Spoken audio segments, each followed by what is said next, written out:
क्या नाम है? मेरा नाम धीरज शर्मा, पिता स्वर्गीय राजाराम शर्मा।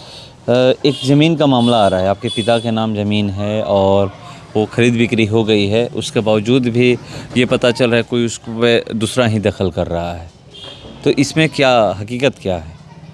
हकीकत यही है कि वो ज़मीन हम लोग का है। हाँ। और मेरे पिताजी के नाम से जमाबंदी भी है और रसीद कटता है? जी, रसीद कटता है। कब तक रसीद कटा है? करेंट रसीद कटा है, बिल्कुल। करेंट कटा है? जी बिल्कुल। और क्या खेती वाली ज़मीन है? हाँ, खेती वाली ज़मीन है। उस पर खेती हो रही थी? हाँ, खेती हो रही थी। कौन खेती कर रहा था? हम ही लोग खेती करवाते थे। आप लोग करवाते थे?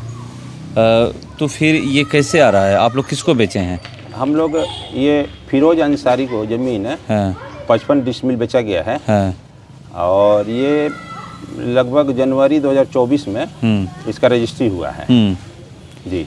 अच्छा, जो लोग दावा कर रहे हैं उन लोग से ज़मीन में क्या रिलेशन क्या है ज़मीन से? जो दावा कर रहे हैं, जो इसमें अड़ंगा डाल रहे हैं, वो हम लोग के पटीदार हैं।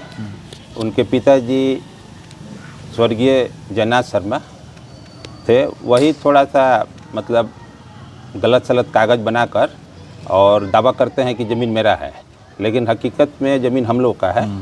और मेरे पिताजी का शुरू से दखल कब्जा उस पर चला आ रहा है और कुछ पैसे की आवश्यकता के कारण उस ज़मीन को फिरोज अंसारी को हम लोग 55 डिसमिल रजिस्ट्री किया गया। रजिस्ट्री करने के बावजूद भी लोग की मतलब लगातार ये कह रहे हैं, तो आप लोग नहीं कह रहे हैं कि नहीं ज़मीन ही हमारी है, या फिर जहाँ भी DSLR साहब के पास या जो भी अंचलाधिकारी हैं उनके पास जाकर के नहीं हम लोग हमारी ज़मीन है हम बेचे हैं? देखिए, इस ज़मीन के 2016 के करीब में इस ज़मीन पे एक बार केस हुआ था। CO साहब के पास हम लोग का डिग्री हुआ था। वो लोग अपना दावा दिए, हम लोग भी अपना दावा किए, तो हम लोग के पक्ष में डिग्री हुआ कि नहीं ज़मीन हम लोग का है। उसके बाद ये लोग DCLR के पास भी गए, वहाँ से भी हम लोग जीते। उसके बाद ये लोग DM के पास भी गए, वहाँ से भी हम लोग जीते। और मेरे पिताजी के नाम से मोटेशन हुआ, सब कुछ हुआ, उसके बावजूद ये लोग दावा कर रहे हैं, तो ये तो बहुत शर्म की बात है। जो ये मोटेशन की बात कर रहे हैं, ज़मीन 2024 में बेचा गया, क्या उस समय आपके पिताजी थे? जी, पिताजी थे। पिताजी ही बेचे हैं? हाँ, पिताजी ही बेचे हैं। जी, सारा कुछ मतलब लिखा पढ़ी पिताजी के द्वारा ही। क्या बंटवारा हो चुका था पहले? बंटवारा पहले ही हो चुका था।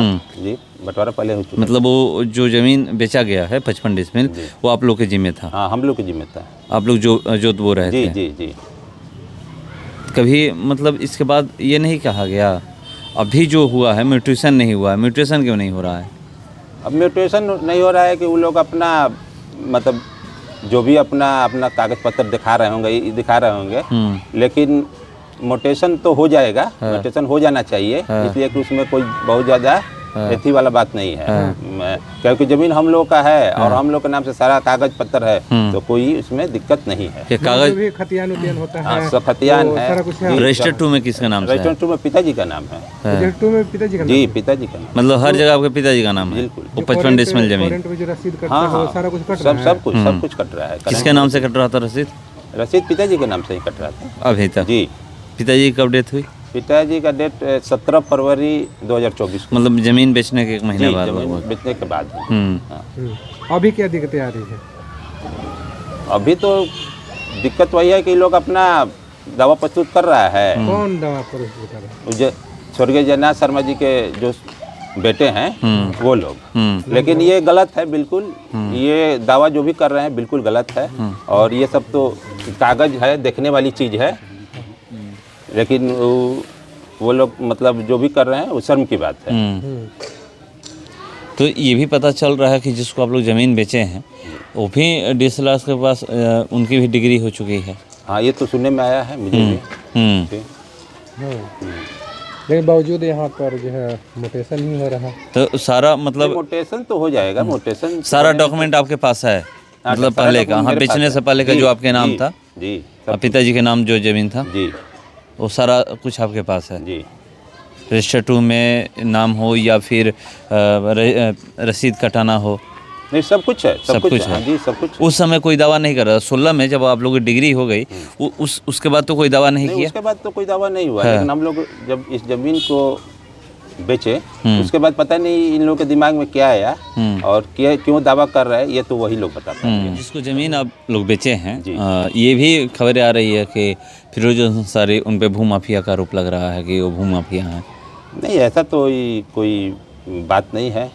फिरोज अंसारी जिसको हम लोग ज़मीन बेचे हैं, ऐसा तो नहीं है कि भूमाफिया है। वो भी अपना एक सोशल वर्कर है, समाज में रहता है, उठता बैठता है और मतलब प्रतिष्ठित व्यक्ति है। वैसे ज़मीन बेचने से पहले जब ये वो ख़रीदने आप लोगों के पास गए फिरोज अंसारी कि हम ज़मीन लेने वाले हैं, तो क्या उस समय आप लोग जांच पड़ताल किए थे कि नहीं कि भूमाफिया ये सब? नहीं, हम लोग जांच पड़ताल किए थे, हम लोग बहुत अच्छी तरह से जानते भी हैं, लेकिन ऐसी कोई बात नहीं है। ऐसी बात नहीं जी, है? बिल्कुल ऐसी कोई बात तो लोग एलिगेशन तो लगा रहे हैं लोग। नहीं, एलिगेशन तो कोई कुछ भी बोल सकता है, हमको भी कोई कुछ भी बोल सकता है, किसी को कोई कुछ भी बोल सकता है, लेकिन बोलने से नहीं होगा। आप प्रूफ करके दिखाइए। अगर ऐसा आप बोल रहे हैं तो उसको प्रूफ कीजिए, तब आपकी बात को सब कोई मानेगा, समझेगा। जब आप प्रूफ नहीं कर पाते हैं तो आप बोलने का तो कोई भी कुछ भी बोल सकता है, ऐसी कोई बात नहीं। अभी जो ये मामला सामने आया है, क्या आप DCLR सर से गए थे मिलने के लिए इस विषय में? नहीं, हम तो नहीं गए थे, लेकिन ये मालूम चला कि यहाँ से DCLR के पास गया था केस, वहाँ से ये लोग दोनों अपना पक्ष रखे और DCLR साहब ने फिरोज अंसारी के पक्ष में अपना मतलब सहमति जताया कि ये सही है,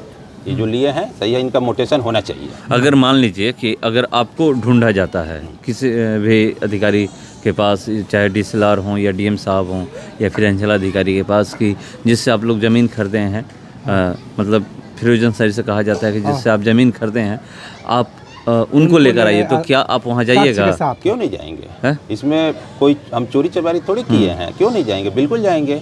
यानी साक्ष्य के साथ बुलाया जाएगा, तो आप सारा डॉक्यूमेंट लेकर जाइएगा? एकदम पहुँच जाएंगे जी, बिल्कुल।